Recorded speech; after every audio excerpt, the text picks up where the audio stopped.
Principal, Monsieur le député de Marie-Victorin. Monsieur le Président, 275 millions en passant, là, c'est plus que les budgets réunis de 8 ministères. Hein, c'est de l'argent, ça. Alors, il nous parle de contrôle des dépenses, Monsieur le Président. On va leur donner un autre exemple, un autre puits sans fond. 2006, le gouvernement du Québec autorise la construction d'une centrale au gaz à Bécancour, propriété de TransCanada Énergie. Depuis 2009, les Québécois payent 200 millions par année à cette entreprise pour que la centrale ne produise pas d'électricité, Monsieur le Président. 200 millions depuis 2009. Alors, on a signé un contrat pour la construction d'une centrale électrique au gaz exploitée par une entreprise privée et le gouvernement libéral paye cette entreprise pour qu'elle ne fasse rien. Monsieur le Président, est-ce que le ministre des Ressources naturelles peut nous dire pourquoi son gouvernement paye 200 millions par année à TransCanada Énergie pour une centrale au gaz qui ne produit pas d'électricité? Puis, est-ce qu'il peut nous dire pendant encore combien de temps ça va durer? Monsieur le ministre des Ressources naturelles. Monsieur le Président, je ne sais pas où était le député de Marie-Victorin de 2009 à 2011. Je ne sais pas s'il s'est aperçu qu'il y avait une récession importante et que la demande d'électricité chutait en Amérique du Nord et qu'on s'est retrouvé en surplus d'énergie. Cette décision-là a été prise avant qu'on ait un ralentissement économique important en Amérique du Nord, une baisse des demandes de l'énergie, puisqu'actuellement on est en surplus d'énergie, Monsieur le Président. Il y avait une entente qui a été faite. Le gouvernement du Québec a l'intention de respecter les ententes et des contrats qui ont été signés. C'était une entente pour la demande de pointe, Monsieur le Président. C'est une usine que c'est pour la demande de pointe en énergie. Donc, à ce moment-là, il y a un contrat qui a été signé et on a l'intention de respecter notre signature. Monsieur le Président, c'est ça notre point de vue du côté du gouvernement du Québec.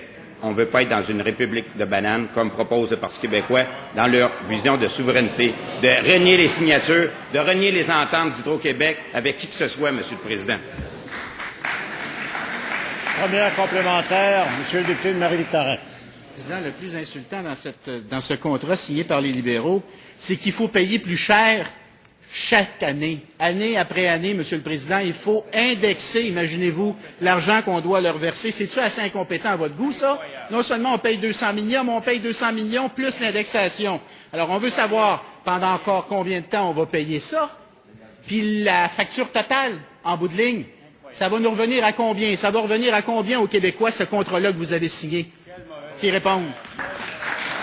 Monsieur le ministre des Ressources naturelles. Monsieur le Président, je remercie vraiment ce matin le député de Marie-Victorin pour sa question parce que je pense qu'il va vraiment compter dans ses propres buts. Vous savez, construire un barrage, ça prend du temps, Monsieur le Président. C'est des décisions qui doivent être prises d'avance pour que l'électricité puisse être livrée.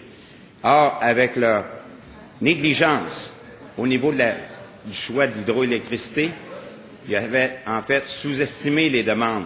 Et on s'est ramassé, Monsieur le Président, qu'on avait besoin d'électricité, surtout en période de pointe.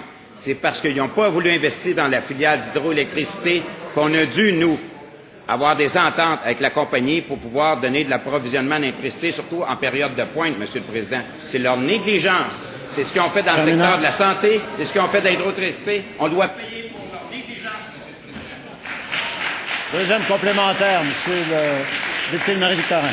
Monsieur le Président, si on ne devait pas payer 200 millions par année à une entreprise albertaine en guise de pénalité, les Québécois seraient 200 millions plus riches. 200 millions indexés par année, Monsieur le Président. On veut savoir, hey, ça va durer combien de temps, puis combien on va finir par payer pour cette entente pourrie, Monsieur le Président, qui répond à la question.